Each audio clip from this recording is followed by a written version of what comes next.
Thank you very much for this opportunity, and we'd like to thank the Pontifical Academies of Science and for Social Sciences, in particular Professor von Braun and Sister Helen Alford, also Cardinal Turkson for making this event possible.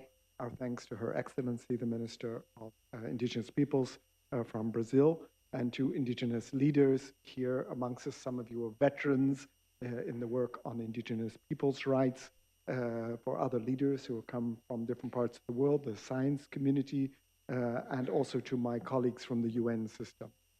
So what I'll try and do in a short period of time is give a bit of an overview of the UN system in its understanding and inclusion of indigenous knowledge as part of its working format, mandates, and principles.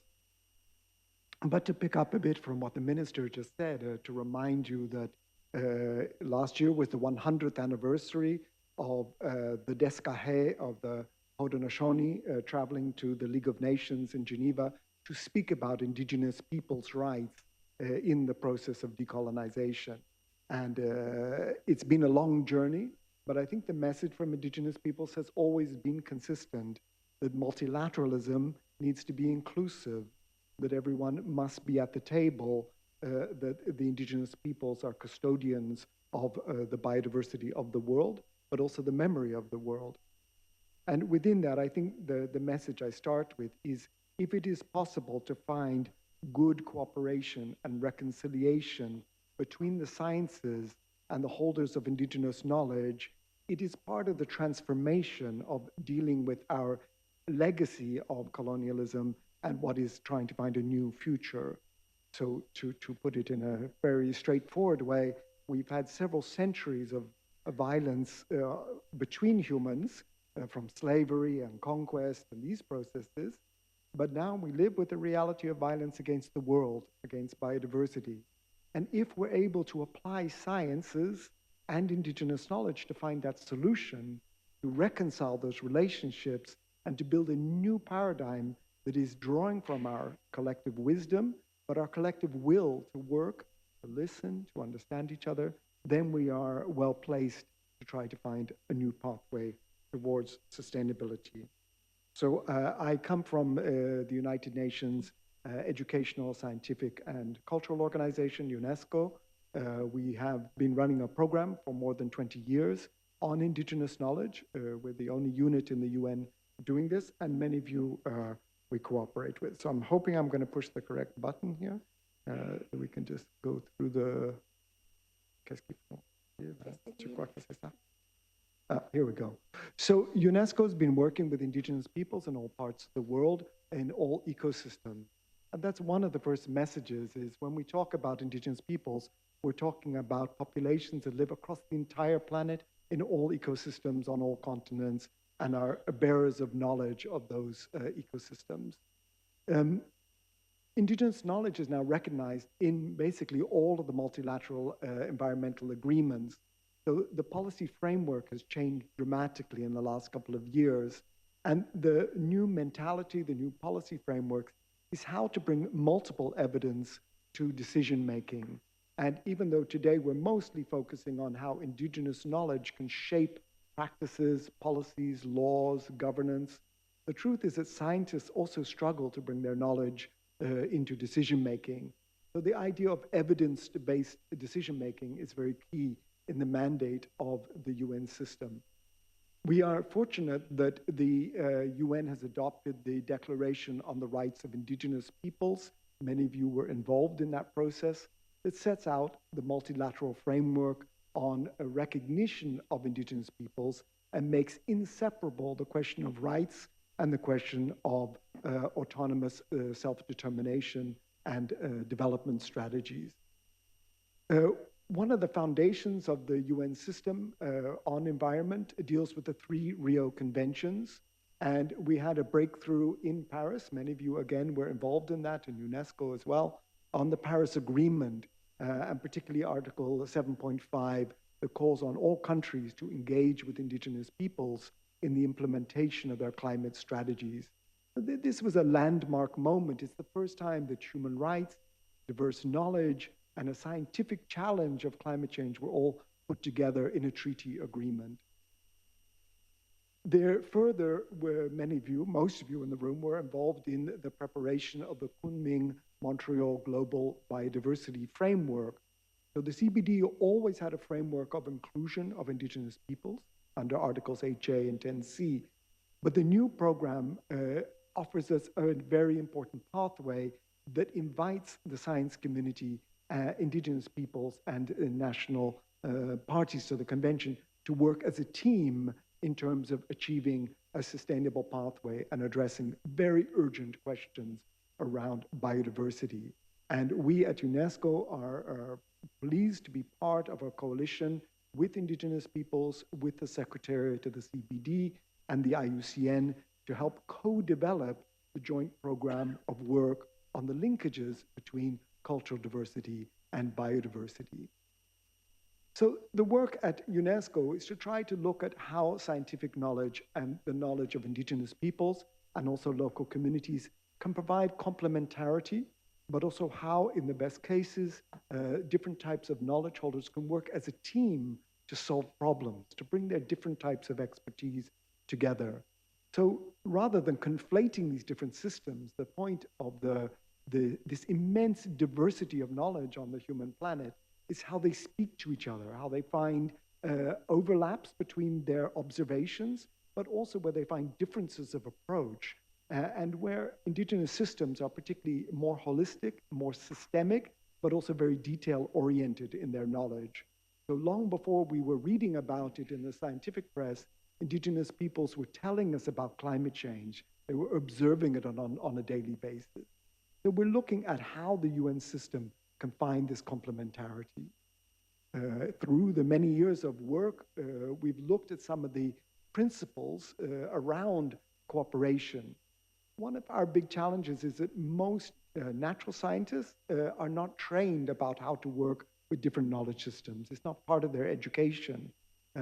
As Sister knows as well, even between social sciences and natural sciences, it can be a little bit stressful trying to find a way of understanding each other. So there's a process about dialogue, about listening, about mutual respect and mutual benefit. The idea of adding value rather than extracting knowledge. So I can tell you that in most meetings we have with scientists, they say, these people know a lot, how do I get it away from them? How do I extract it? I'm like, okay, that's where we're going to start. So the idea that extraction as a principle of science is already, you've not even been able to start the process. But also gender, that knowledge is held by Indigenous women, by Indigenous communities in very specific ways, and it's reproduced in certain ways. And so the full inclusion of men and women as knowledge holders within their framework of gender equality plays a very key role in a discussion of knowledge. In case anybody hadn't noticed, the natural sciences did not start off with a principle of gender equality. We still are working our way towards that, whereas Indigenous systems always had shared knowledge between men and women. But also the safeguarding of knowledge. The more that Indigenous people are invited into knowledge production, the more risks there are within that process. So the issues around the protection of intellectual property, the safeguarding of Indigenous people's knowledge becomes part of the equation. But also the idea that there are many different ways to know. We're working, for example, also on the UN Decade of Ocean Sciences for Sustainable Development, that Indigenous knowledge is also carried in different ways, through stories, through dances, through songs, through poetry, through memory. You have to remember that I remember working with one grandmother in the Kalahari, and we were working on a land claim process and doing what do you call it, mapping of the families who were involved in the land claim. This grandmother was completely illiterate, had never set foot in a school, and we calculated that she could hold in her head about 500 different genetic relationships in her community. So if you told her who had had a baby 3 villages away, she could do the calculations back to the grandparentage and bring it back and tell you how people were related. All of that from memory through these amazing systems of carrying knowledge through different ways. So we've been working with some of you in the room here on climate knowledge and the changing weather patterns around Africa, particularly working with nomadic pastoralist communities. We've been working in the Pacific on long-distance voyaging using traditional methods.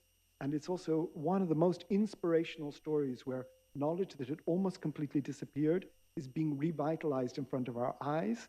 And people who knew the chants and the stories about the stars are now sailing out into the Pacific Ocean and using that knowledge to help them guide across the ocean. I always say, if I had to choose between walking out into the desert or the jungle or swimming in the ocean with a scientist or an indigenous person, I would always choose the indigenous person. So we've been working in the Caribbean, looking at different systems of the complexity of indigenous knowledge. And I think this is a very key message to us. Science is often about generalization, whereas indigenous knowledge is often about context-specific and systemic knowledge, and the details of that, but also how it fits as a system together. So when we look at climate, for example, often they're using very few indicators on climate, whereas indigenous peoples use hundreds, if not thousands, of indicators to help them understand weather and climate. So here was just an example from Guyana on how weather forecasting by indigenous peoples uses more than 100 different indicators. The work we did with pastoralists in Africa, 6 communities generated 1,000 indicators. So normally meteorological work is done with no more than 3 indicators. So it gives you a clue of the complexity.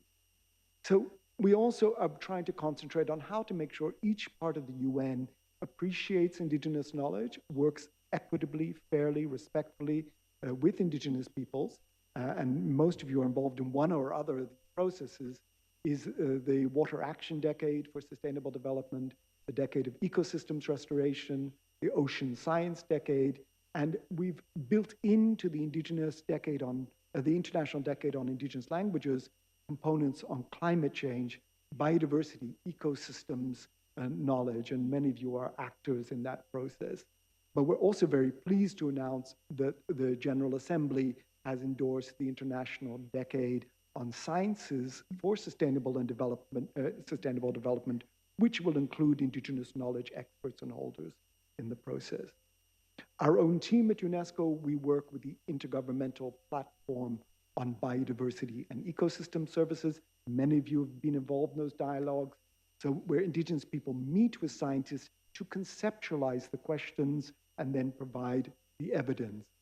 We also partner now with BestNet on national ecosystem assessments, and watch this space. We're going to Colombia later this year for the CBD COP, and Colombia was the first country to produce a national ecosystem assessment with indigenous authors and knowledge holders.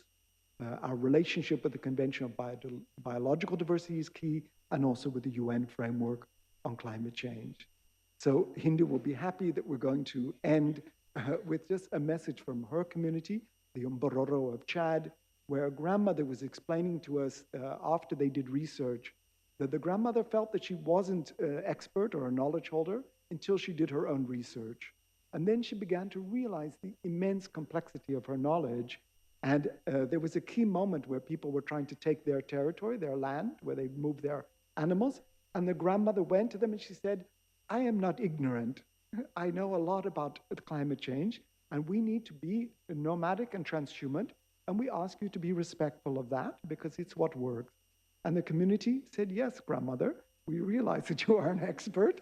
And they found a peaceful relationship to solve that tension. And all of this is because of the young lady next to me who mobilized her community to do their own research and then to bring that into the national adaptation planning process. And I think that's our opportunity, community-led research within indigenous paradigms in dialogue with science for decision-making. I'll stop there. Thank you.